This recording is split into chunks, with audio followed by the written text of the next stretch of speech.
Hello दोस्तों, नमस्कार। एक बार पुनः स्वागत है आप लोगों का अपने यूट्यूब चैनल अभियान बायोलॉजी क्लासेज में। टेरिडोफाइटा हम लोग पढ़ चुके हैं। आज हम लोग शुरू करने वाले हैं जिम्नोस्पर्म। तो टेरिडोफाइटा में आपने देखा था कि वहाँ पर सीड्स नहीं बनते थे या केवल कुछ में सीड हैबिटाट हमें देखने को मिलता था। थोड़ा बहुत जो शुरुआत आप कह सकते हैं सीड बनने की प्रोसेस केवल वही होती थी, एक्चुअल सीड वहाँ पर नहीं पाए जाते थे। लेकिन यहाँ पर जिम्नोस्पर्म में यहाँ पर विधिवत सीड बनता है, लेकिन सीड के ऊपर जो पेरिकार्प होती है, जिसे आप फल बोल सकते हैं, वो चीज़ नहीं पाई जाती है। तो इन्हें कहा जाता है हिंदी में नग्न बीजी पौधे। हिंदी में इन्हें कहते हैं नग्न बीजी पौधे, अर्थात ये नग्न होते हैं, इनके ऊपर फल रूपी जो कवच होता है वो एब्सेंट होता है। इसका नाम जो है ये देखिए बना है जिम्नास। जिम्नास मीन्स होता है नेक्ड, जिसे हम कहते हैं नग्न, और स्पर्मा मीन्स होता है सीड, जिसे कहते हैं बीज।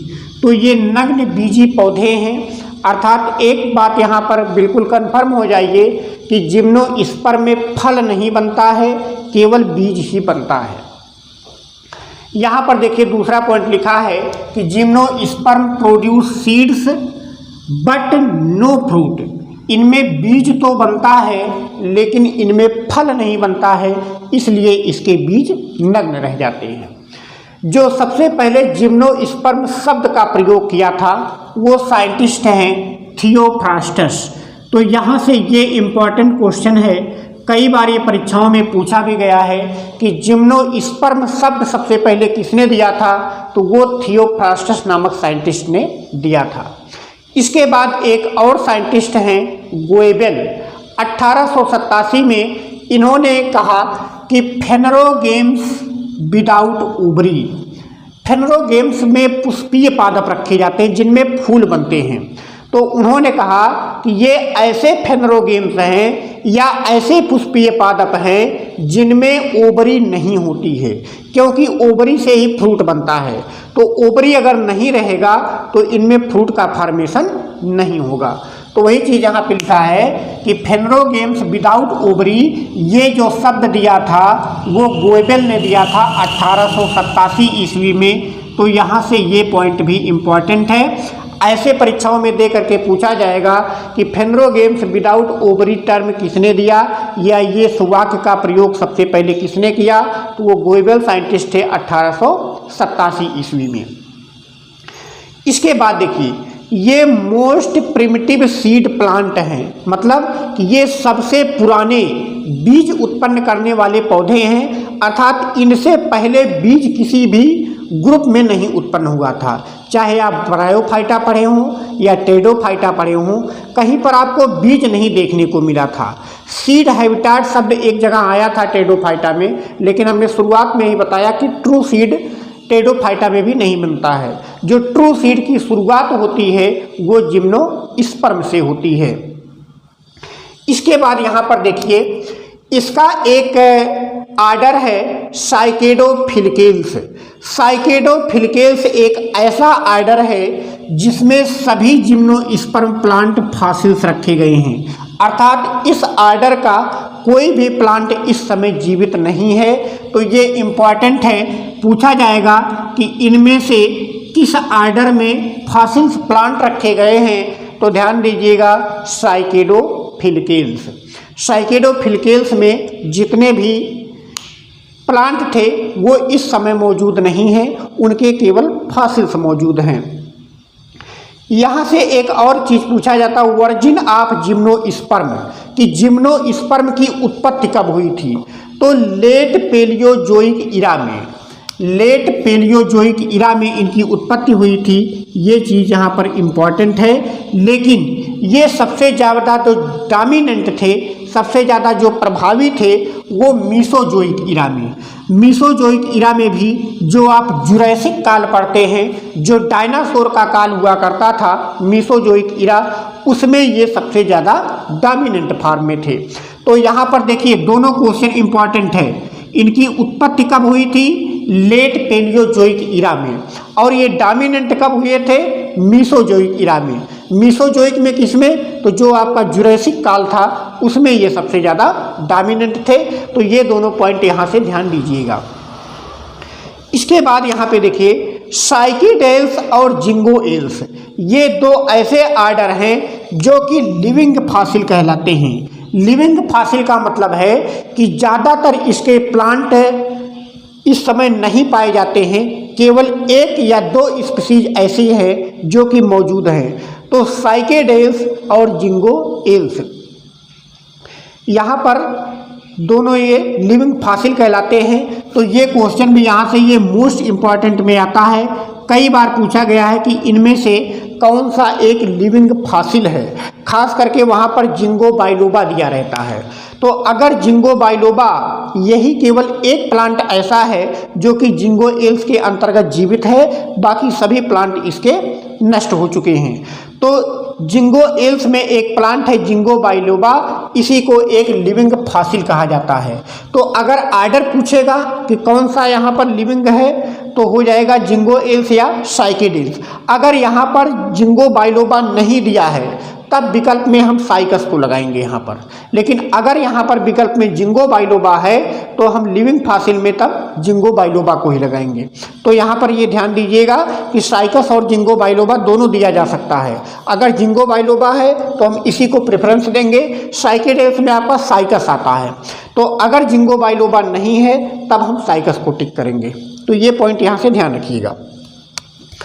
इसके बाद यहाँ पे देखिए लिखा है कि जो जिंगो बाइलोबा है ये सबसे ओल्डेस्ट लिविंग जीनस है सीड प्लांट का, मतलब कि बीज उत्पन्न करने वाले पौधों का ये सबसे ओल्डेस्ट लिविंग जीनस है। यहाँ पर जैसे ग्रुप पूछा जाएगा कि सबसे ओल्डेस्ट सीड प्रोड्यूस करने वाले ग्रुप कौन से हैं, तो जिम्नोस्पर्म। और जिम्नोस्पर्म में भी सबसे ओल्डेस्ट कौन है, तो जिंगो बाइलोबा यहाँ से सही हो जाएगा। इसके बाद यहाँ पे देखिए जो जिंगो बाइलोबा है ये साउथ चाइना, जो दक्षिणी चाइना है वहाँ ये मुख्य रूप से पाया जाता है। वही लिखा है it is a native of south China. इसका जो मुख्य स्थान है, जो ओरिजिन प्लेस है वो साउथ चाइना है। तो यहाँ से देख लीजिए क्या क्या इंपॉर्टेंट क्वेश्चन बन सकते हैं। पहला तो बनेगा कि टर्म किसने दिया था जिम्नोस्पर्म, तो वो थियोफ्रास्टस ने दिया था। इसके बाद फेनरोगेम्स विदाउट ओवरी किसने कहा था, तो गोएबेल ने 1887 में कहा था। साइकेडोफिलिकेल्स में जितने भी प्लांट हैं वो सभी आल फॉसिल्स हैं, कोई भी पौधा जीवित नहीं है। जिसमें केवल एक पौधा जीवित है उसे कहा जाता है लिविंग फॉसिल। एक तो फॉसिल हो गया और एक लिविंग फॉसिल जिसमें केवल एक जीनस जिंदा है। तो साइकेडेल्स का एग्जाम्पल साइकस होगा और जिंगोएल्स का एग्जाम्पल जिंगो बाइलोबा होगा। अब यहाँ पर विकल्प के आधार पर हम सही करेंगे कि विकल्प में दिया क्या है। अगर साइकस और जिंगो बाइलोबा दोनों है तो हम जिंगो बाइलोबा को सही करेंगे। अगर जिंगो बाइलोबा विकल्प में नहीं है तब हमारा आंसर यहाँ पर साइकस हो जाएगा। तो ये चीज़ यहाँ पर ध्यान दीजिएगा। इसके बाद जिम्नोस्पर्म की उत्पत्ति कब हुई थी, तो लेट पेलियोजोइक इरा में हुई थी। और ये डोमिनेंट कब थे, तो मीसोजोइक इरा में। और मीसोजोइक इरा में कब थे, तो जो जुरासिक काल था उसमें ये सबसे ज़्यादा डोमिनेंट थे। इसके बाद इसके हम क्लासिफिकेशन की बात करें, वर्गीकरण, तो एक साइंटिस्ट हैं प्रोफेसर डी पंत। इन्होंने 1957 ईस्वी में इसे 3 डिवीजन में बांटा। पहला डिवीजन है साइकेडोफाइटा, दूसरा डिवीजन है क्लेमाइडोस्पर्मोफाइटा और तीसरा डिवीजन है कोनिफेरोफाइटा। तो ज़्यादातर ये सब नहीं पूछा जाता है। यहाँ पर जो मुख्य रूप से पूछा जाएगा ये पूछा जाता है कि जो लिविंग जिम्नोस्पर्म हैं, जो कि जिंदा जिम्नोस्पर्म हैं, उन्हें हम मुख्य रूप से 4 आर्डर में बांटते हैं। पहला है साइकेडेल्स, जिसका एग्जाम्पल आपका साइकस हो जाता है। दूसरा है जिंगोएल्स, जिसका एग्जाम्पल आपका जिंगो बाइलोबा हो जाता है। तो ये दोनों तो आपके हो गए लिविंग फॉसिल्स, मतलब एक एक जीनस केवल इसके मौजूद हैं। इसके बाद है कोनिफेरेल्स, जिसमें आपका पाइनस आ जाता है। नीटेल्स, जिसमें आपका नीटम, इफेट्रा और वेलविस्टिया ये सब आ जाते हैं। तो इस प्रकार से यहाँ पर जो 4 आर्डर है मुख्य रूप से यही ध्यान रखिएगा, साइकेडेल्स, जिंगोएल्स, कोनिफेरेल्स और नीटेल्स 4 आर्डर में बांटा गया है। जो लिविंग स्पीसीज हैं जिम्नोस्पर्म की। यहाँ से कुछ पॉइंट हैं जहाँ से काफ़ी क्वेश्चन बनते हैं परीक्षाओं में। जैसे यहाँ पे एक प्लांट है आरुकेरिया। ये आरुकेरिया एक ऐसा प्लांट है जो कि साउथ अमेरिका में इसकी उत्पत्ति हुई थी। ये कहाँ का नेटिव प्लांट है? तो जवाब हो जाएगा साउथ अमेरिका का। और इस प्लांट को हम मंकी पजल के नाम से जानते हैं। तो यहाँ से ये पॉइंट मोस्ट इम्पॉर्टेंट हो जाता है। पूछा जाता है कि किस प्लांट को मंकी पजल कहते हैं? तो आरुकेरिया जो प्लांट है साउथ अमेरिका का नेटिव प्लांट है, उसे हम मंकी पजल्स के नाम से जानते हैं। इसके बाद यहाँ से एक और क्वेश्चन बनता है कि सबसे स्मॉलेस्ट जिम्नोस्पर्म कौन सा है या सबसे छोटा जिम्नोस्पर्म कौन सा है? तो ये हो जाएगा जैमिया पिग्मिया। ये जैमिया पिग्मिया सबसे छोटा जिम्नोस्पर्म है। और सबसे लंबा अगर पूछा जाए तो सिकोया सेम्परवायरेंस, जिसे आप सिकोया का वृक्ष कहते हैं, तो ये सिकोया का वृक्ष सबसे लंबा होता है, जो कि मुख्य रूप से अमेरिका के कैलिफोर्निया प्रांत में मौजूद है।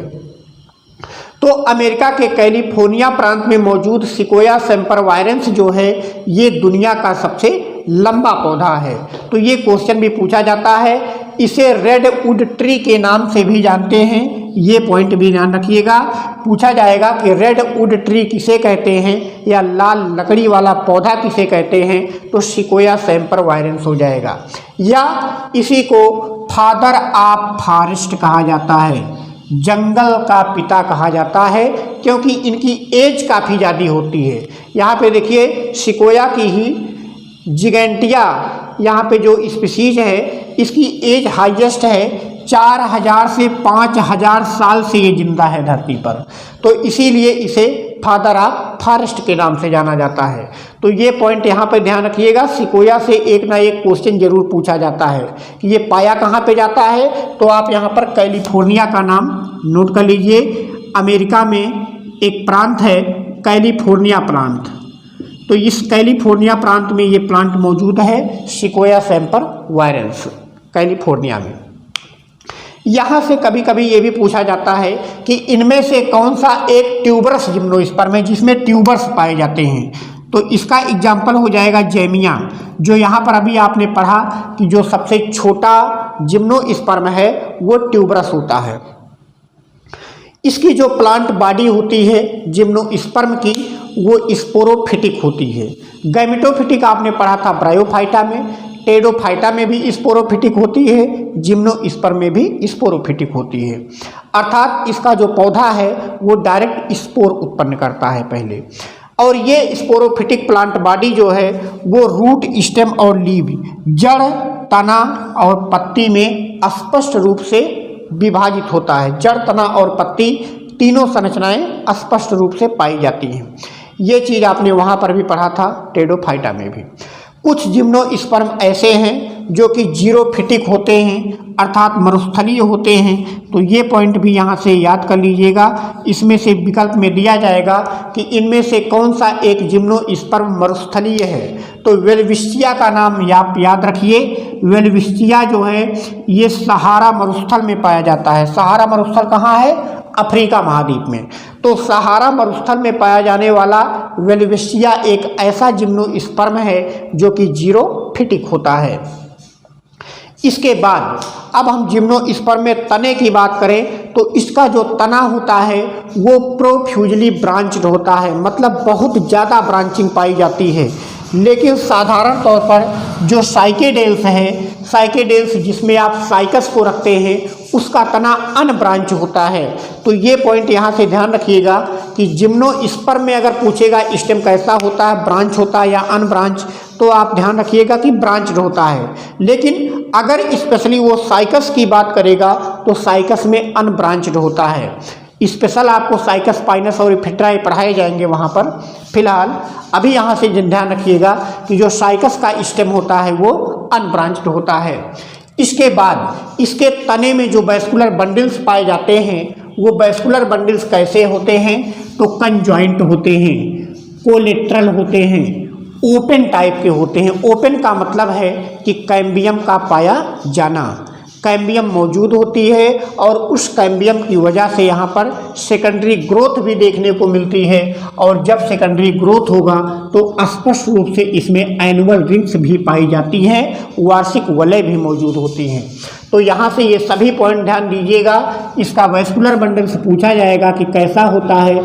फिलहाल जब हम टेरिडोफाइटा पढ़ा रहे थे तो वहाँ पर हमने वैस्कुलर बंडल की चर्चा किया हुआ है कि कंजॉइंट क्या होता है, कोलेट्रल क्या होता है, ओपन क्या होता है, क्लोज क्या होता है, बाइकोलेट्रल क्या होता है। ये सब चीज़ें हमने डिस्कस कर दिया है अपने पिछले लेक्चर में ही, तो यहाँ पर फिर से हम नहीं डिफाइन करेंगे। आगे जब हम फिर एंजियो ये प्लांट एनाटॉमी पढ़ाएंगे तो वहाँ पर फिर से एक बार ये पढ़ा दिया जाएगा। तो अभी के लिए केवल यहाँ पर इतना ध्यान रखिएगा कि पूछा जाएगा कि इनमें वैस्कुलर बंडल्स कैसा होता है, ओपन होता है कि क्लोज होता है। तो ध्यान रखिएगा ओपन होता है। ओपन का मतलब क्या होता है कि कैम्बियम रिंग मौजूद होती है, सेकेंडरी ग्रोथ पाया जाएगा। जब ओपन होगा तभी कैम्बियम रिंग भी होगी और तभी सेकेंडरी ग्रोथ भी होगा, और जब सेकेंडरी ग्रोथ होगा तभी एनुअल रिंग्स भी पाई जाती है। तो ये सब चीज़ें एक दूसरे से रिलेटेड हैं।